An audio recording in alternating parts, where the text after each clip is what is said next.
Look at this.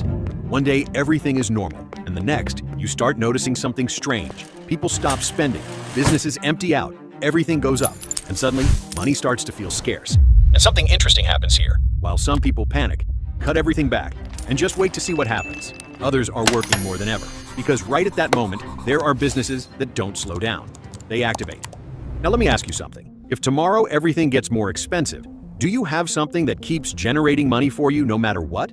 Or do you depend on everything being fine for you to do well? Because that's the real problem. It's not the crisis. It's realizing too late that you were in the wrong place. And this is where almost no one gets ahead. Most people look for what to do when they're already deep in the problem. But there are people who understand something key before that happens, that there are things people stop buying, and there are things people can't stop paying for. And if you understand that difference, you start seeing opportunities where others only see problems. So stay, because what you're about to see is not theory. These are ideas that keep working even when everything gets complicated. And this is where almost everyone gets it wrong. Because we think the problem is the crisis, that everything gets complicated outside, that it's the economy, the prices, the government. But the truth is something else. The problem is not when everything gets difficult. The problem is reaching that moment without anything backing you up. Because the problem doesn't start when the crisis arrives.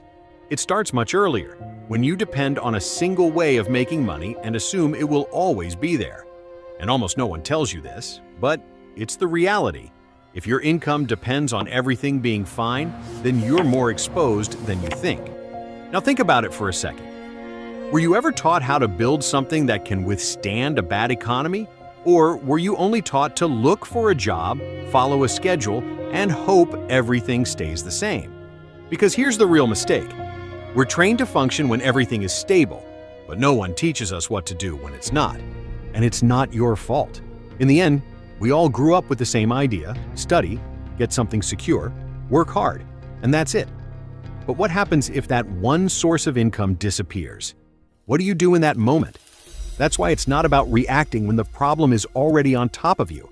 It's about understanding this beforehand, seeing things differently, because when you change that perspective, you start to realize that not everything depends on luck or the economy, but on what you choose to rely on to generate money.